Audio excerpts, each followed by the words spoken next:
আমি আৰম্ভ কৰি লৈছোঁ ইতিমধ্যে আমাৰ মাজত আমাৰ সন্মানীয় প্ৰাক্তন সংসদ প্ৰাক্তন অসম প্ৰদেশ কংগ্ৰেছ কমিটিৰ সভাপতি ৰিপুণ বৰা ডাঙৰীয়া উপস্থিত হৈছেহি আমাৰ মাজত উপস্থিত আছে আমাৰ জ্যেষ্ঠ স্পোকসপাৰ্সন মেডিয়ালম বৰা ডাঙৰীয়া ভাইস চেয়াৰমেন অসম প্ৰদেশ কংগ্ৰেছ কমিটি ৰাতুল কলিতা ডাঙৰীয়া আমাৰ অধ্যক্ষ ছ'চিয়েল মিডিয়া আৰু আমাৰ লগত আছে ঋতুপৰ্ণ কোঁৱৰ চিনিয়ৰ স্পোকসপাৰ্সন আৰু মই গুৱাহাটী CPC কংগ্ৰেছ কমিটিৰ সভাপতি গোপাল শৰ্মা আজিৰ এক অতি গুৰুত্বপূৰ্ণ বিষয় আজিৰ এই সংবাদ আপোনালোকে অনুৰোধ কৰাৰ ধৰণে সকলো সংবাদ গোষ্ঠী সকলো সংবাদ কৰ্মীসকল সকলো সাংবাদিকসকল আজি উপস্থিত হোৱাৰ কাৰণে আপোনালোকক ধন্যবাদ জনাইছোঁ আৰু মই ৰিপুণ বৰা ডাঙৰীয়াক আজিৰ এই সংবাদ মেলখন আৰম্ভ কৰিবৰ কাৰণে অনুৰোধ জনাইছোঁ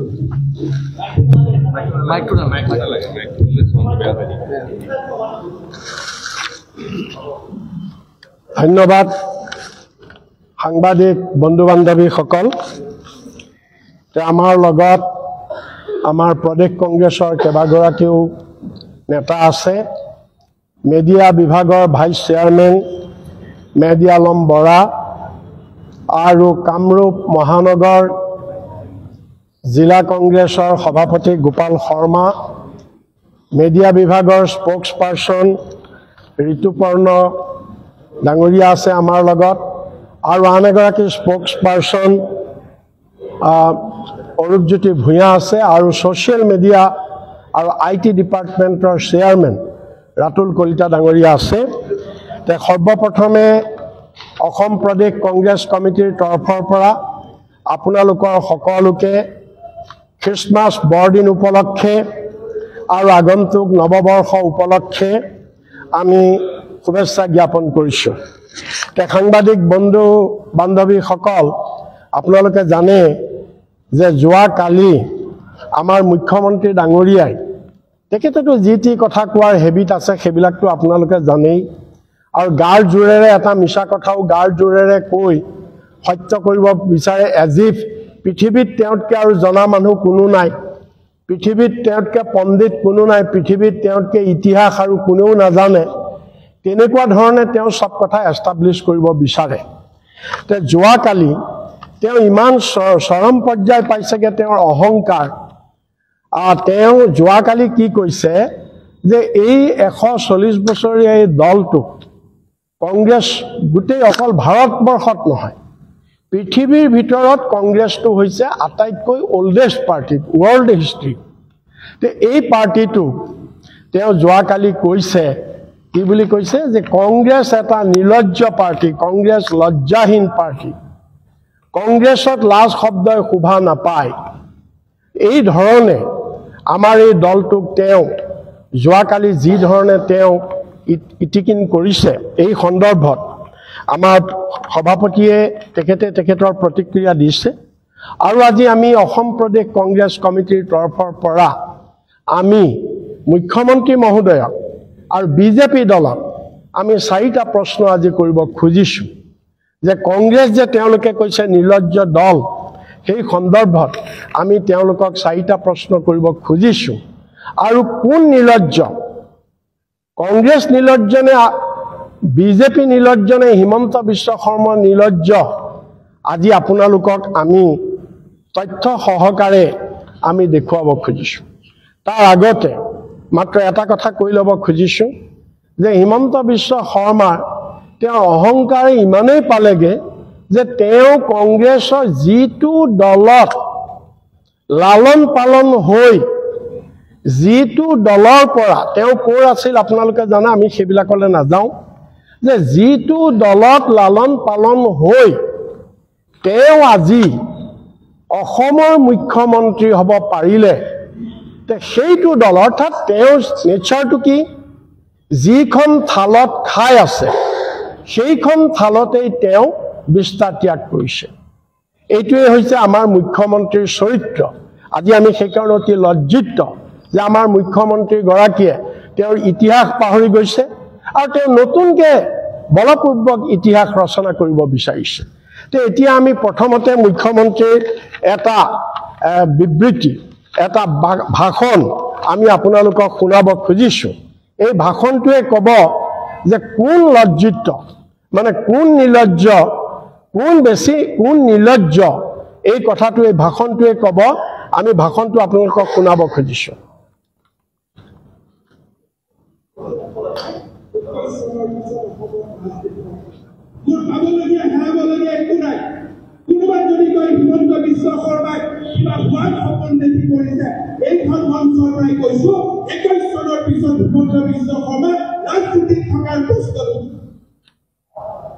আপোনালোকে আমি বাকীখিনি কোৱা নাই।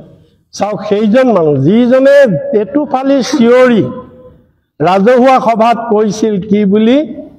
যে মোৰ পাবলৈ একো নাই, হেৰুৱাবলৈ একো নাই, আৰু 21ৰ পাছত মই কোনো ৰাজনীতিত নাথাকোঁ। আমি আজি আপোনালোকে চাওক, এইটো কিমান লজ্জা, তেওঁ এইটো লজ্জা বোধ কৰিছে নে নাই? তেওঁ যে এই অসমৰ মানুহক এনেকুৱা এটা মিছা কথা কৈ যে তেওঁ যে ক'লে যে মোৰ হেৰুৱাবলৈ একো নাই, পাবলৈ একো নাই, তেতিয়াহ'লে যদি হেৰুৱাবলৈ একো নাই, পাবলৈ একো নাই, আজি তুমি কিয় মুখ্যমন্ত্ৰী হৈ আছা? কিয় তুমি গাদী খামোচ মাৰি ধৰি আছা? কিয় তুমি ক্ষমতাৰ ৰাগীত, তুমি আজি ক্ষমতাৰ ৰাগীত কিয় গুৰু গোসাঁই একো নমনা হৈছা? আৰু তুমি কোনখন মুখেৰে ক'লা? তোমাৰ লজ্জা ক'লৈ গ'ল এতিয়া? তুমি কোনখন মুখেৰে ক'লা যে মই 21ৰ পিছত মই আৰু অসমৰ ৰাজনীতি নকৰোঁ? তে আজি তুমি এই তাৰ পৰিৱৰ্তে তুমি কি কৰিলা? সৰ্বানন্দ সোণোৱালক পিছফালৰ পৰা 21ত তুমি লেং মাৰি, ডেগাৰ মাৰি তেওঁৰ ঠাইত তুমি মুখ্যমন্ত্ৰী হৈছা। তে এতিয়া আমি তোমাক প্ৰশ্ন কৰোঁ, আৰু বিজেপি দলক আমি প্ৰশ্ন কৰোঁ যে আপোনালোকে এনেকুৱা এজন মানুহকেই মুখ্যমন্ত্ৰী পাতিছে যিজনে এটা পৃথিৱীৰ বৃহত্তম দলক লজ্জাহীন বুলি কৈছে, আৰু তেওঁৰ নিজৰ লজ্জা কিমান আছে? তেওঁৰ নিজৰ লজ্জা কিমান আছে? এইটো তেওঁৰ লজ্জাহীনতাত পৰে নে নপৰে? আমি হিমন্ত বিশ্বক আমি প্ৰশ্ন কৰিব খুজিছোঁ। দ্বিতীয়তে, আমি গৃহমন্ত্ৰী ডাঙৰীয়াৰ এটা বক্তব্য আপোনালোকক শুনাব খুজিছোঁ। অমিত শ্বাহ ডাঙৰীয়াৰ বক্তব্য এটা শুনাব খুজিছোঁ। और आपको भी मालूम है देश जनता को भी मालूम है। एक जो काले धन वापिस लाकर गरीबों को फायदा पहुंचा नहीं, उनकी योजनाएं बनती, उनके फायदे के लिए इस माध्यम से कहता है, किसी को कैश कभी नहीं दिया जाता, वो सबको मालूम है। एक भाषण देने का एक तरीका है, जुमला। শুনিলে যে 2014 চনত নৰেন্দ্ৰ মোদীৰ নেতৃত্বত বিজেপি চৰকাৰ ক্ষমতালৈ আহিছিল। তাৰ অন্যতম প্ৰতিশ্ৰুতি আছিল যে আমি 100 দিনৰ ভিতৰত বিদেশৰ ক'লা টকা ঘূৰাই আনি ভাৰতবৰ্ষৰ প্ৰত্যেকজন মানুহৰ বেংক একাউণ্টত আমি 15 লাখ টকা জমা কৰি দিম। এইটো প্ৰতিশ্ৰুতি আছিল নৰেন্দ্ৰ মোদীৰ। আৰু ভাৰতবৰ্ষৰ কাশ্মীৰৰ পৰা কন্যাকুমাৰীলৈকে তেওঁ এই উদাত্ত ভাষণ দিছিল, আৰু যি ভাষণত মোহিত হৈ ভাৰতবৰ্ষৰ মানুহে বিজেপিক ভোট দিছিলে। আৰু তাৰ পাছত এই দলৰ গৃহমন্ত্ৰীয়ে কি কৈছে যে এইটো মিটিঙত কথা কোৱাৰ তৰিকা, এইটো জুমলা, এইটো এটা জুমলা, এইটো মিটিঙত কথা কোৱা, কোনেও 15 লাখ নাপায়, এইটো মিটিঙত কথা কোৱাৰ এটা তৰিকা, এটা জুমলা। গতিকে আজি আমি হিমন্ত বিশ্বক প্ৰশ্ন কৰিব খুজিছোঁ, তুমি যে কংগ্ৰেছক নিৰ্লজ্জ দল বুলি কৈছা, যে তোমাৰ বিজেপি দল, এই তোমাৰ বিজেপি দলৰ কেন্দ্ৰীয় গৃহমন্ত্ৰী অমিত শ্বাহ ডাঙৰীয়াই যে আজি যিটো গোটেই ভাৰতবৰ্ষৰ 145 কোটি মানুহক তেওঁ যিটো প্ৰতাৰণা কৰিছে, এইটো নিৰ্লজ্জতাত পৰে নে নপৰে? এইটো নিৰ্লজ্জতাত, যিটো কথাৰ ভিত্তিত ৰাইজে ভোট দিছিলে, যিটো কথাৰ ভিত্তিত ভাৰতবৰ্ষৰ ৰাইজে ভোট দিছিলে, গাঁৱৰ ৰাইজে, যে আমি 15 লাখ টকা পাম আৰু 100 দিনৰ ভিতৰত আমি পাম। তে আজি সেই সেই প্ৰতিশ্ৰুতিক তোমালোকে কৈছা কি ই একো নহয়, এইটো এটা জুমলা, মানুহক প্ৰলোভিত কৰাৰ, মানুহক বুৰ্বক বনোৱাৰ এইটো এটা তৰিকা। ইয়াৰ পিছত বিজেপি দলক আমি প্ৰশ্ন কৰিব খোজো, তোমালোকৰ লজ্জা তোমালোকৰ DNA আছে নে নাই? হিমন্ত বিশ্ব তুমি কোৱা যে তোমাৰ DNA বিজেপি DNA লজ্জা আছে নাই? তুমি যে কালি কলা যে কংগ্ৰেছত লজ্জা শব্দই শোভা নাপায়, এতিয়া কি বিজেপিত লজ্জা শব্দই শোভা পাইছে? বিজেপিত লজ্জা শব্দই শোভা পাইছে? আপোনালোকৰ যোগেদি আমি বিজেপিক এই প্ৰশ্ন কৰিব খুজিছো। এতিয়া আমি তৃতীয়টো এটা ঘটনা ভাৰতবৰ্ষত নহয় গোটেই পৃথিৱীত আলোড়ন সৃষ্টি কৰা এটা ঘটনা আমি আপোনালোকক দেখুৱাব খুজিছো। ঘটনাটো চালে আপোনালোকে গম পাব।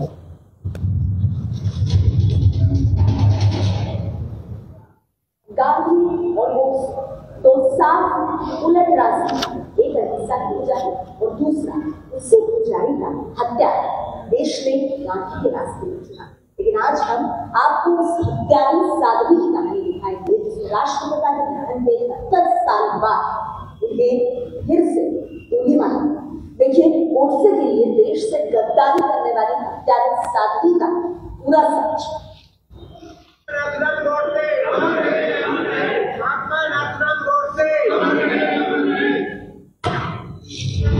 भगवा कपड़ों में खड़ी एक महिला हाथ में एयरगन लेकर राष्ट्रपिता महात्मा गांधी के पुतले पर गोली दागती है।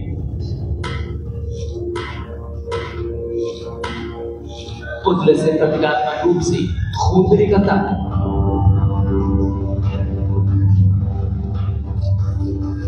और फिर सब मिलकर बापू के हत्या नाथुराम गोडसे के समर्थन में नारेबाजी करने लगते हैं।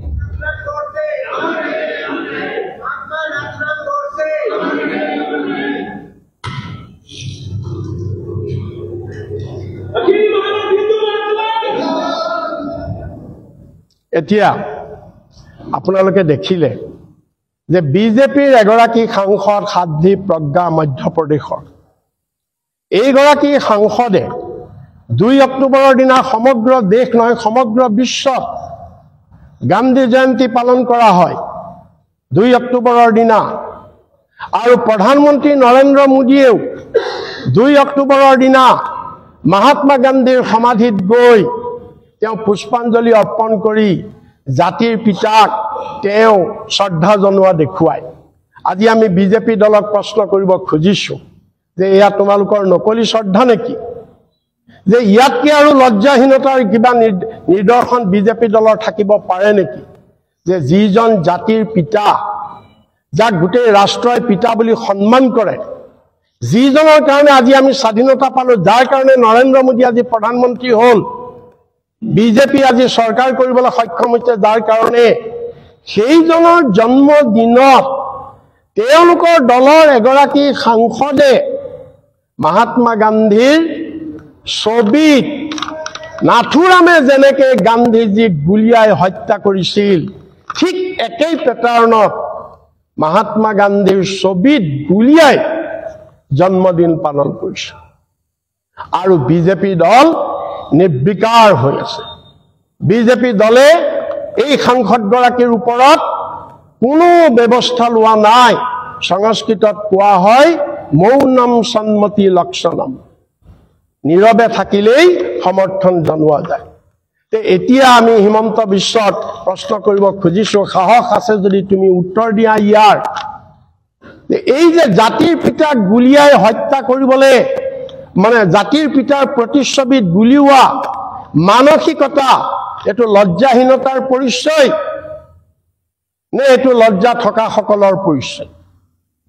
আজি বিজেপিয়ে উত্তৰ দিয়ক, হিমন্ত বিশ্বই উত্তৰ দিয়ক।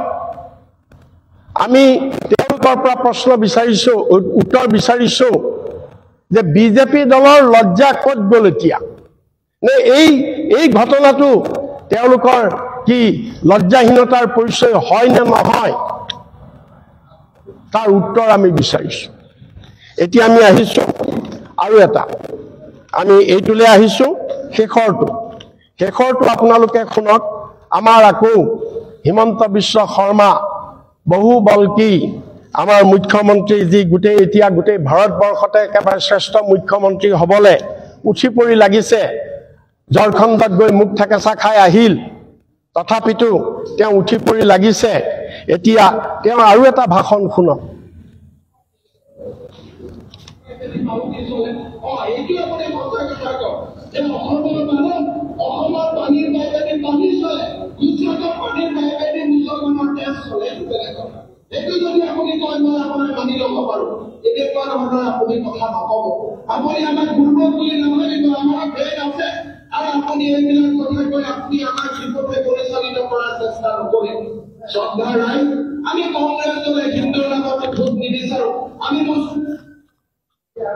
আপোনালোকে শুনিলে ইয়াত হিমন্ত বিশ্বই কাক কৈছে এইখিনি কথা আপুনি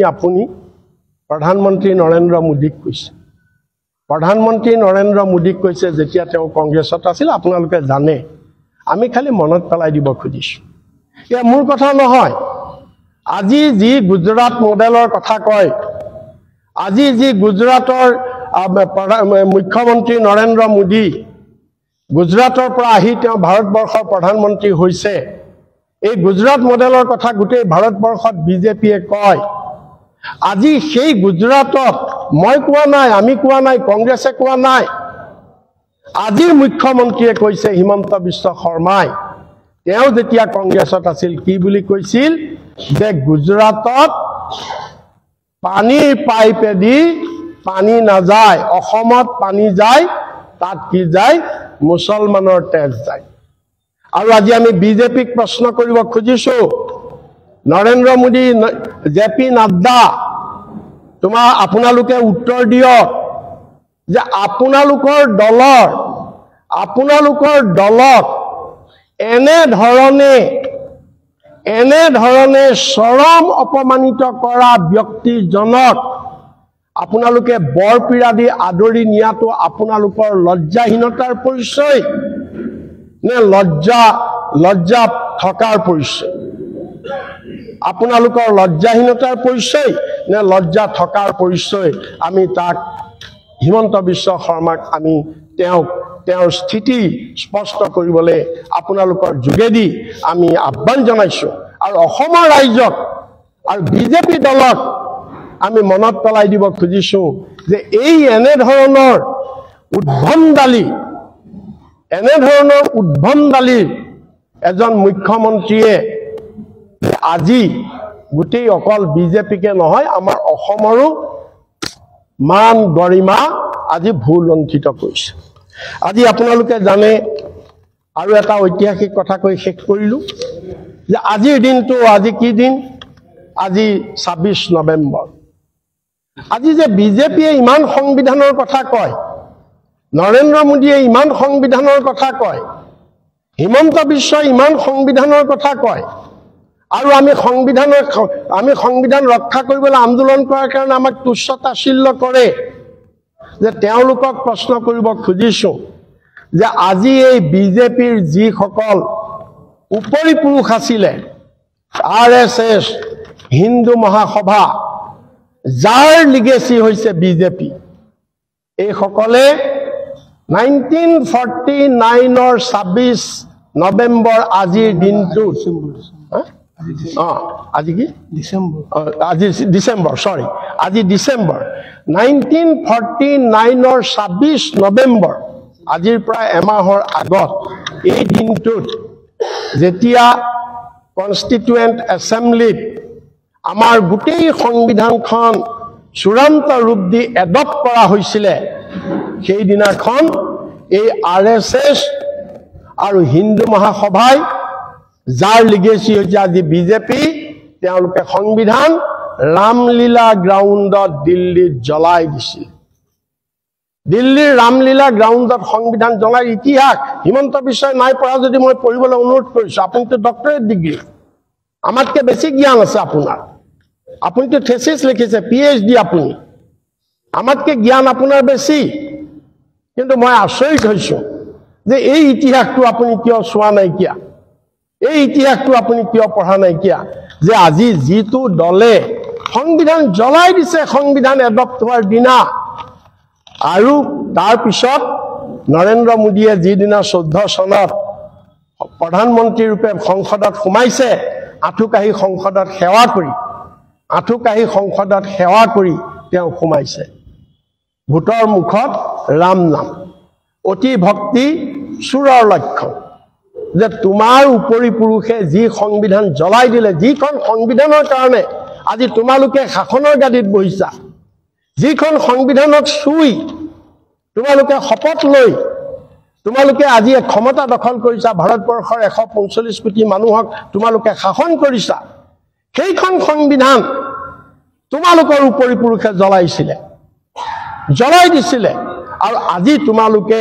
সংবিধানৰ কথা ক'বলৈ তোমালোকৰ লজ্জা নাই তোমালোকে তাত লাজ নোপোৱা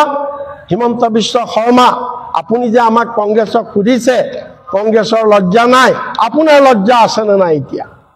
আপোনাৰ দলৰ লজ্জা আছে নে নাই আমি এই প্ৰশ্ন কৰিব খুজিছো বন্ধুসকল কালি হিমন্ত বিশ্বই কৈছে যে মই 22 বছৰ কংগ্ৰেছত আছিলো মই ৰাজীৱ ভৱনত মই কোনোদিন আম্বেদকাৰৰ ফটো দেখা নাই আমাৰ ৰাজীৱ ভৱনত আম্বেদকাৰৰ ফটো আছে নে নাই হিমন্ত বিশ্বৰ সাৰ্টিফিকেট আমাক নালাগে নহয় তুমি কোন আমাক সাৰ্টিফিকেট দিবলে যে ৰাজীৱ ভৱনত আম্বেদকাৰৰ ফটো নাই মই 22 বছৰ আছিলো তোমাৰ সাৰ্টিফিকেট নালাগে আমাৰ ওয়ালে কব আমাৰ ইতিহাসে কব আপোনালোকে চাই লওক আম্বেদকাৰৰ ফটো আছে নে নাই এই ধৰণৰ যে কিছুমান উদ্ভণ্ডালী তেওঁ ভাবে কি যে তেওঁ যি কব সেইটোৱে হ'ব তেওঁ ভাবে তেওঁতকৈ জ্ঞানী কোনো নাই তেওঁতকৈ জনা মানুহ কোনো নাই তেওঁতকৈ ক্ষমতাশীল কোনো নাই তেওঁ সেইটোৱে ভাবে কিন্তু তেওঁক আমি ইতিহাস পঢ়িবলৈ কৈছো যে ক্ষমতা অতি ক্ষণস্থায়ী তেওঁ অতি সৰ্বশক্তিমান নেতাবিলাক বিশ্বৰ পৰা ক্ষমতাহীন হৈছে সাদ্দামৰ নিচিনা ক্ষমতাশালী নেতা বাংকাৰৰ তলত লুকাই ৰক্ষা পোৱা নাছিল হিটলাৰৰ নিচিনা বিশ্বৰ ক্ষমতাশালী নেতা অৱশেষত মানসিক দ্বন্দ্বত ভুগি নিজৰ পিষ্টলেৰে নিজকে আত্মহত্যা কৰিবলৈ বাধ্য হৈছিল আৰু বহুত আছে এনেকুৱা যিবিলাকে ক্ষমতাক লৈ অহংকাৰ কৰে সেইবিলাকৰ তেওঁলোকৰ চকুৰ আগতে ক্ষমতাৰ কেনেকৈ পতন হয় ইতিহাসত সোণোৱালী আখৰে লিখা আছে আমি হিমন্ত বিশ্বক এই ইতিহাস পঢ়িবৰ কাৰণে আমি আহ্বান জনাইছো আৰু হিমন্ত বিশ্বই কলেই কংগ্ৰেছ লজ্জাহীন পাৰ্টি হৈ নাযায় হিমন্ত বিশ্বই কলেই ইতিহাস বিকৃত নহয় ইতিহাস হৈয়ে থাকিব সময়ে প্ৰমাণ কৰিব যে কোন প্ৰকৃততে লজ্জাহীন আৰু কোন সময় অলৰেডি প্ৰমাণ কৰিছে আৰু প্ৰমাণ কৰিব এইখিনিকে আপোনালোকৰ যোগেদি আমি সংবাদ মাধ্যমৰ যোগেদি যাতে অসমৰ ৰাইজৰ মাজত এইখিনি প্ৰচাৰ হয় আমি তাৰ কাৰণে আপোনালোকক অনুৰোধ জনাই ধন্যবাদ জনাইছো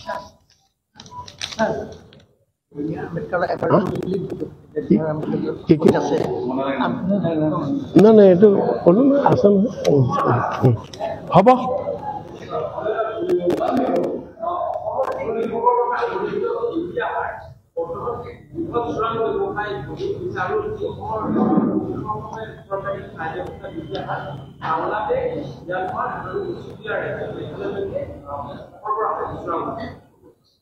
না মই আপোনাৰ কোৱেশ্যনটো বাৰু ৰেলিভেণ্ট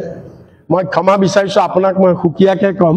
ইয়াৰ গোটেইটো মোৰ হাততো তথ্য আছে বহুত কিন্তু মই আজি ইয়াৰ লগত একেলগ কৰি দিব খোজা নাইকিয়া আমি এটা কমপ্লিটলি 1 পইণ্ট প্ৰগ্ৰেম এটা ইস্যু লৈ পেলাই আমি কৈছো মই সেইকাৰণে সেইটো আৰু ইয়াৰ লগত মই আপুনি মোক ক্ষমা কৰিব মই সুকীয়াকৈ আপোনাক ক'ম মোৰ হাতত আছে আৰু আমাৰ দলৰ বহুত তথ্য আছে যে কি ধৰণে তাত কোন জড়িত আছে সিন্ডিকেটটো আছেই এটো এটা সিন্ডিকেট সেন্ট্ৰেল গভৰ্ণমেণ্টে পঠাইছে সাৰ দুখীয়া কৃষকৰ কাৰণে আৰু তাক আমাৰ কৃষি বিভাগে হিমন্ত বিশ্ব শৰ্মাৰ নেতৃত্বত আৰু অন্যান্য সকলৰ নেতৃত্বত কেনেকৈ বিদেশলৈ